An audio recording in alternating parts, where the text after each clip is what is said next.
Olá, tudo bem com você? Nós estamos aqui para meditar na Palavra de Deus em ordem cronológica. Agora estamos na Epístola do Apóstolo Paulo aos Romanos, capítulo 3. Se você tem gostado desse conteúdo, não deixe de dar o seu gosto, partilhe o vídeo também com mais pessoas. Vamos orar? Meu Deus, aqui estamos para meditar e ouvir a Tua voz. Assim como o Senhor inspirou o Teu servo a escrever essas cartas aos Romanos, hoje é o Senhor falando conosco. Na linguagem de hoje, na linguagem do ser humano, e nos dando todas as orientações que precisamos para nessa caminhada, que nós estamos neste mundo, vivermos, passarmos e depois estarmos com o Senhor na eternidade, para sempre. Obrigado, meu Deus, por ensinar-nos a viver na Tua dependência. Eu entrego essa meditação em Tuas mãos e peço por essa pessoa que está acompanhando. O Senhor conhece bem ela e as necessidades que ela tem, que elas sejam supridas pela fé em nome de Jesus. Amém. Romanos 3, versículo 1. Qual é, pois, a vantagem do judeu? Ou qual a utilidade da circuncisão? Então, mais uma vez, o apóstolo vai discutir aqui a questão da circuncisão, que talvez foi tão debatida ou exigida por alguns na igreja naquele tempo. 2. Muita, em toda a maneira, porque primeiramente as palavras de Deus lhe foram confiadas. Pois que, se alguns foram incrédulos, a sua incredulidade aniquilará a fidelidade de Deus? De maneira nenhuma. Sempre seja Deus verdadeiro e todo homem mentiroso, como está escrito, para que sejais justificado em tuas palavras e venças quando fores julgados. O comentário diz assim: se alguns foram incrédulos, Paulo questiona se a incredulidade de algumas pessoas aniquilará a fidelidade de Deus. Ele mesmo responde afirmando que, de maneira nenhuma, isso pode acontecer. Os judeus foram privilegiados por receberem as Escrituras, porém muitos não creram nelas, principalmente no que se referia ao Messias. Contudo, as promessas divinas feitas a Abraão e aos seus descendentes na ocasião da aliança, jamais deixariam de ser cumpridas, quer dizer, independentemente se os antigos creram ou não no Senhor Jesus como Messias, o plano de redenção se concretizou e até hoje se cumpre na vida daqueles que creem. Portanto, quem crer no Salvador e for fiel a Ele, desfrutará das suas bênçãos e, acima de tudo, da salvação. Porém, quem não crer não terá direito a nada do que está prometido na sua palavra. Eu sempre ouvi o bispo falando assim, quem crê vai, quem não crê fique. E é verdade, é exatamente o que está aqui. Se você crê na palavra de Deus, o que vem dela, então você vai desfrutar dos benefícios dela. Se você não crê, fica e também não desfruta. Então é simples assim. 5. E se a nossa injustiça for causa da justiça de Deus, que diremos? Porventura será Deus injusto trazendo ira sobre nós? Falo como homem. Então, eu penso o seguinte, quando eu leio esse versículo, às vezes a pessoa está fazendo a obra de Deus ou qualquer outra coisa e ela fala assim, mas o fulano de tal me prejudicou. Mas se um dia eu coloquei minha vida nas mãos de Deus, como que o fulano de tal pode me prejudicar? Eu penso o seguinte, ainda que haja alguma coisa, Deus vai usar alguém para falar comigo. Ele vai permitir situações, que eu enfrente situações, mas é para guardar a minha fé. Então, seja para o bem, seja para o mal, é Deus agindo. Às vezes a pessoa só quer o bem, ela acha que Deus só está na bênção, mas também está nos momentos difíceis que Ele permite que nós enfrentemos para que a nossa fé seja posta em prática, provada e aprovada. Lembra de Daniel? Estou lembrando aqui, Ele também estava fiel, firme com Deus, orando 3 vezes ao dia e tramaram contra ele. Foi lançado na cova junto dos leões, famintos, mas nenhum leão fez nada a Daniel. Deus o livrou. Então, assim, Deus permite que esses momentos cheguem, Momentos que somos lançados na fornalha de fogo ardente, na cova dos leões, mas Ele mesmo nos livra. E graças a Deus. 6. De maneira nenhuma, de outro modo, como julgará Deus o mundo? Mas se pela minha mentira abundou mais a verdade de Deus para a glória sua, porque sou eu ainda julgado também como pecador? E por que não dizemos, como somos blasfemados, e como alguns dizem que dizemos, façamos males para que venham bens? A condenação desse é justa. Quer dizer, eles diziam, vamos pecar para que venha o perdão. Vamos cometer injustiça para que venha justiça. Quer dizer, da onde que eles tiraram isso, né? Que pensamento mais mau. 9. Pois que somos nós mais excelentes? De maneira nenhuma, pois já dantes demonstramos que tanto judeus como gregos, todos estão debaixo do pecado. Como está escrito, não há um justo, nenhum sequer. Então ele faz referência ao que está escrito no Velho Testamento, né? Nos Salmos não há um justo, nenhum sequer. E de fato, né, nós não merecíamos a salvação, né? Qual mérito eu tenho para que Jesus morresse naquela cruz por mim? O que eu fiz? Ou o que eu posso fazer que vai me garantir algum mérito? Nenhum. 11. Não há ninguém que entenda, não há ninguém que busque a Deus. Todos se extraviaram e juntamente se fizeram inúteis. Não há quem faça o bem, não há nenhum só. A sua garganta é um sepulcro aberto. Com as suas línguas tratam enganosamente. Peçonha de áspide está debaixo dos seus lábios. Então, peçonha, né, o veneno, ele fala a garganta, o sepulcro aberto. Quer dizer, a pessoa por fora, ela parece muito bonita, né? Se você, por exemplo, vir um dia a Portugal e em muitos países aqui da Europa, você vai assim num cemitério, há verdadeiros mausoléus lindos, né, feito de mármore, né, umas portas lindas, né, parece um mini castelo. Só que lá dentro, o que ele guarda, né? Ossos, né, pessoas mortas. Assim também tem muitas pessoas que exteriormente são muito belas, mas interiormente estão completamente destruídas, destituídas da imagem de Deus. 14. Cuja boca está cheia de maldição e amargura. Os seus pés são ligeiros para derramar sangue. Em seus caminhos há destruição e miséria. E não conhecem o caminho da paz. O comentário diz assim, somos nós mais excelentes? Em outras palavras, o que Paulo quis dizer foi o seguinte: será que pelo fato de sermos judeus podemos nos considerar superiores ou melhores que os gentios? Ele mesmo responde à pergunta, deixando bem claro que não, pois tanto judeus quanto gentios estão sobre a culpa do pecado. Portanto, ambos necessitam do perdão divino. Qualquer pessoa que não tenha sido regenerada pelo Espírito Santo permanece no seu estado natural, ou seja, continua carregando dentro de si a natureza caída. Por isso, ninguém pode se considerar justo pelos seus próprios méritos, pois a Bíblia diz que não há um justo sequer. Por outro lado, aquele que entrega a sua vida ao Senhor Jesus e deixa de viver no pecado se torna justo diante de Deus por causa do seu Filho. E graças a Deus que deu seu próprio Filho para na cruz dar a vida por nós e nos justificar dos nossos pecados. 18.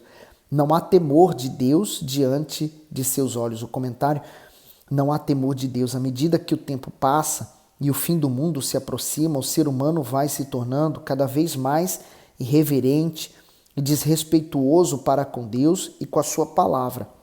As pessoas se entregam ao pecado, cometem injustiça contra o próximo e mentem, enganam e difamam, como se tudo isso não pudesse lhes trazer qualquer consequência. Contudo, o justo Deus observa suas atitudes e não as deixará impunes, caso não se arrependam. O arrependimento, ele é marcado por um abandono, né, do erro, do pecado. Quando há um remorso, apenas há uma tristeza momentânea, mas há o retorno ao pecado. 19. Ora, nós sabemos que tudo que a lei diz aos que estão debaixo da lei, o diz para que toda boca esteja fechada e todo mundo seja condenável diante de Deus. Por isso, nenhuma carne será justificada diante dele pelas obras da lei, porque pela lei vem o conhecimento do pecado. O comentário que faz o versículo 20, nenhuma carne será justificada. O apóstolo Paulo declara aos judeus e aos gentios que pelas obras da lei é impossível alguém ser justificado dos seus pecados diante do Altíssimo. Afinal, a função da lei é exteriorizar o nosso interior, fazendo vir à tona as nossas falhas. Portanto, a lei não absorve ninguém e não torna o ser humano justo para Deus. Pelo contrário, ela conscientiza o homem dos seus erros e o coloca na mais miserável condição de pecador.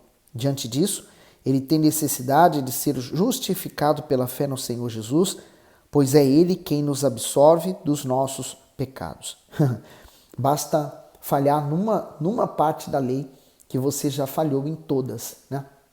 Então, infelizmente, as pessoas pensam assim, não, eu posso, eu consigo, elas confiam demais em si mesmas. A autoconfiança ela pode ser um perigo, um laço, né? Por isso que ele falou que nenhuma carne será justificada diante de Deus por causa das obras da lei, né? Por mais rigoroso que eu possa parecer ser ou no cumprimento da lei, em alguma parte dela eu vou falhar. E aí já está a condenação. No 21. Mas agora se manifestou sem a lei a justiça de Deus, tendo testemunho da lei e dos profetas. Isto é, a justiça de Deus pela fé em Jesus Cristo, para todos e sobre todos os que creem, porque não há diferença. Então, não significa que a lei foi abolida, né? Que eu não tenha mais que cumpri-la. Pelo contrário, ela continua. Mas agora eu não dependo dela para ser salvo. Eu dependo agora de Jesus, né? Então, o Senhor Jesus e o seu sangue derramado é que me tornam salvos. Quem vai a Jesus, então casa com Ele. Se casando com Ele, está justificado dos seus pecados. 23.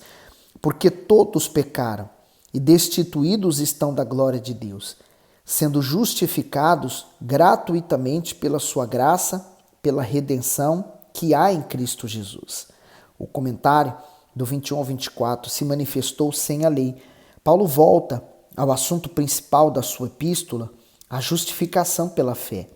Depois de ter provado que todas as tentativas dos judeus de alcançarem a justiça pela obediência à lei fracassaram, o apóstolo aponta o caminho providenciado por Deus para que todos, sejam judeus, sejam gentios, recebam a salvação, o sacrifício do seu Filho amado. Isso não significa que o Altíssimo tenha passado por cima de suas próprias leis para redimir o ser humano. Pelo contrário, o seu plano de salvação só foi eficaz porque o Senhor Jesus cumpriu todas as exigências da lei sem falhar em nenhum ponto sequer. Por esse motivo, ele pôde assumir o nosso lugar e pagar o preço das nossas transgressões com seu próprio sangue. Portanto, quem nele crê alcançará a vida eterna. Então, eu quero estar guardado em Jesus, firme e guardado, protegido por Ele. Só Ele pode salvar um pecador, né? E eu sou literalmente isso, um pecador em busca do perdão. 25. Ao qual Deus propôs para a propiciação pela fé no seu sangue, para demonstrar a sua justiça pela remissão dos pecados dantes cometidos sobre a paciência de Deus, para a demonstração da sua justiça nesse tempo presente, para que ele seja justo e justificador daquele que tem fé em Jesus. O comentário daqui diz assim: propiciação pela fé. Na antiga aliança, o sangue dos animais sacrificados para a remissão de pecados não tinha poder para remover as transgressões, mas apenas para cobri-las. Porém, o sacrifício dos animais que eram levados ao altar apontavam para o perfeito sacrifício que o próprio Deus oferecia no Gólgota, para o perdão de todos os nossos pecados e para a salvação da nossa alma. Quando o Senhor Jesus foi crucificado, a justiça divina se manifestou perante todos. Por isso, ele é chamado de Cordeiro de Deus. Assim, aquele que invocar o seu nome será salvo. Então, todos os sacrifícios de animais que eram feitos naquela época, ele apenas cobria parte do pecado, né? Mas ele não resolvia completamente o pecado.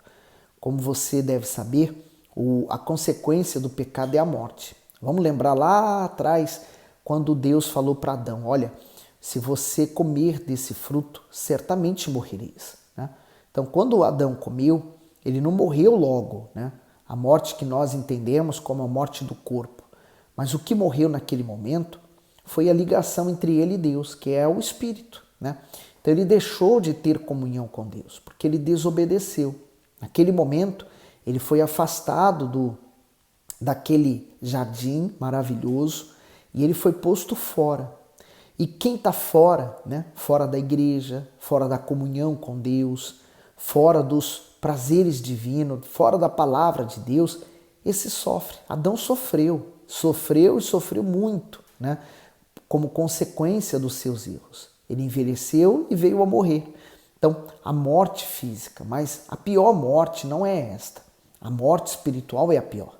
A morte, a segunda morte, que essa é o afastamento total de Deus. Então, enquanto o ser humano não se arrepende, não se volta para Jesus, porque ele foi o Cordeiro real, verdadeiro de Deus, que tira o nosso pecado, porque o sacrifício de animais resolve em partes o nosso pecado, né? Aquilo que eu cometi de erro, então é transferido para o animal que morreu. Ele morreu em meu lugar. Mas eu volto a pecar, então eu tenho que sacrificar mais um animal. Então, o Senhor Jesus, ele foi o sacrifício completo. Ele foi um ser humano, foi tentado em tudo, ele viveu aqui na terra, mas sem nenhum pecado. Ele foi gerado pelo Espírito Santo em Maria. Maria o teve virgem. Então, ele veio ao mundo também através da mulher, assim como o pecado, né? A mulher foi enganada pela serpente e, uma vez enganada, ela entregou também o marido e o marido consentiu em comer, né? Então, o pecado entrou por Adão. Mas também pela mulher veio a salvação, o Senhor Jesus. E ele morreu por nós, levando a nossa culpa, morrendo definitivamente essa morte que era para o ser humano. Então, ainda que eu morra fisicamente, espiritualmente, eu nunca vou morrer, né? Por isso que o Senhor Jesus falou assim, que quem crê nele nunca irá morrer, mas viverá eternamente. Então, é isso que nós nos firmamos e queremos. Se você quer a vida eterna, né? Porque a vida na terra passa, mas a vida eterna, ela vai durar para sempre. Se você quer essa vida com Deus, ela começa agora aqui na terra, com seu relacionamento com Deus, com sua entrega, com a sua renúncia, o dizer não para as suas vontades, para que então Deus justifique você e quando você morrer, você então vai abrir os seus olhos para a eternidade, junto a Deus. 27. Onde está logo a vanglória? É excluída. Por qual lei? Das obras? Não, mas pela lei da fé. Porque a vanglória vinha do quê? Eu cumpro a lei. Eu faço isso, eu faço aquilo outro. Mas se falhar em uma das leis, acabou. Falhou em todas o resto. Então, não tem vanglória na lei. Mas tem a glória de Deus, né, que morreu por nós, o Senhor Jesus. 28. Concluímos, pois, que o homem é justificado pela fé sem as obras da lei. É porventura Deus somente dos judeus? E não é também dos gentios? Também dos gentios, certamente. Visto que Deus é um só, que justifica pela fé a circuncisão e por meio da fé a incircuncisão. Anulamos, pois, a lei pela fé? De maneira nenhuma, antes estabelecemos a lei. Quantos testemunhos nós vemos, por exemplo, de pessoas que estavam presas porque matou alguém, prostitutas, que vieram à igreja e num dia elas ouviram uma palavra, aquela palavra lhes tocou e elas se entregaram de corpo, alma e espírito. Naturalmente, essas pessoas se arrependeram dos atos cometidos e abandonaram aquela velha vida. E elas receberam um novo. Elas não praticaram a lei, né? Elas estavam fora da lei. Mas no momento em que elas aceitaram Jesus, elas foram salvas. Então é isso que o apóstolo Paulo está dizendo. Eu não tenho que cumprir a lei para depois ir a Jesus e ser salvo. Não, eu posso ir a Jesus agora mesmo. E quando eu me entregar para Ele de corpo, alma e espírito, eu sou justificado, perdoado. Eu recebo naquele momento o perdão dos meus pecados. Agora sim, a partir daí eu passo a praticar a lei. Eu não vou roubar, eu não vou matar, não vou mentir, não vou me prostituir. Deus vai ser tudo acima de tudo, né? Vou amar o meu próximo como a mim mesmo. Então, naturalmente, eu vou cumprir esses mandamentos, que Jesus resumiu em 2, né? Amar a Deus sobre todas as coisas, né? Com todas as minhas forças, de todo o meu coração, de todo o meu entendimento, com tudo. E amar o meu próximo como a mim mesmo. Então, toda a lei, os 10 mandamentos, estão resumidos nessas duas coisas. Amar a Deus sobre tudo e amar o meu próximo como a mim mesmo. Então, a partir do momento que eu estou salvo, eu consigo cumprir essas duas leis. Porque, vamos ser muito sinceros, sem a ação do Espírito Santo na vida de uma pessoa, ela é ferida por alguém, ela é traída, alguém machuca ela, fere ela, e essa pessoa guarda mágoa. E a mágoa é o quê? É você não perdoar aquela pessoa que te feriu. Se eu não perdoo um ser humano, eu não tenho também direito ao perdão divino. Então, quem dá força para nós perdoarmos? Se não é o Espírito Santo. Então, quem vai direto a Jesus recebe o amor dele. Quem tem o amor de Cristo, ele consegue fazer isso que eu falei. Amar a Deus sobre todas as coisas e ao próximo como a si mesmo. E é capaz de orar por aqueles que ofenderam, fizeram mal. Você tem orado pelos seus inimigos? Faça isso. Você vai ver a bênção que vai acontecer na sua vida. Fique bem, que Deus abençoe você.